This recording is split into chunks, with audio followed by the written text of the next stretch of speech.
कुछ जो रुके हुए जो मसाइल हैं उसमें कुछ हलचल पैदा हो, ताकि डायलॉग के ज़रिए रीजनल कॉर्पोरेशन और रीजनल ट्रेड है और रीजनल जो इश्यूज़ हैं वो हल हों। जिस तरह आप जानते हैं कि यूरोप के जो ममालिक हैं उनके दरमियान भी बहुत ज़्यादा तज़ादात थे, बहुत ज़्यादा नफ़रतें थी, बहुत उन्होंने जंगें भी लड़ी। लेकिन आज देख लें EU कंट्रीज के जो ममालिक हैं 68% जो 28 मुल्क हैं EU कंट्री के, ये आपस में ट्रेड कर रहे हैं। इस तरह नाफ्ता है बिटवीन कनाडा, मैक्सिको और अमेरिका के दरमियान, वो जो उनकी बाहमी ट्रेड है उसका जो पूरा GDP का जो है वॉल्यूम है उसका 40% है। इस तरह आसियान कंट्रीज़ हैं, इस तरह हमारा जो ये जो सार्क ममालिक हैं ये अपनी छोटी छोटी जो इश्यूज़ को हैं उन्होंने इसकी वजह से जो है ना हम उसको उस बैरियर को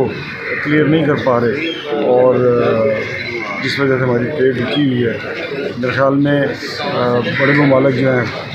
उनको ख़ास तौर पर जो है ना फोकस करना होगा और सारे जो छोटे ममालिक हैं उनको साथ लेके चलना होगा। मेरे ख्याल में इंडिया की बहुत बड़ी जिम्मेदारी है और डायलॉग के ज़रिए दुनिया में सारे मसले हल होते हैं, तो डायलॉग स्टार्ट होना चाहिए,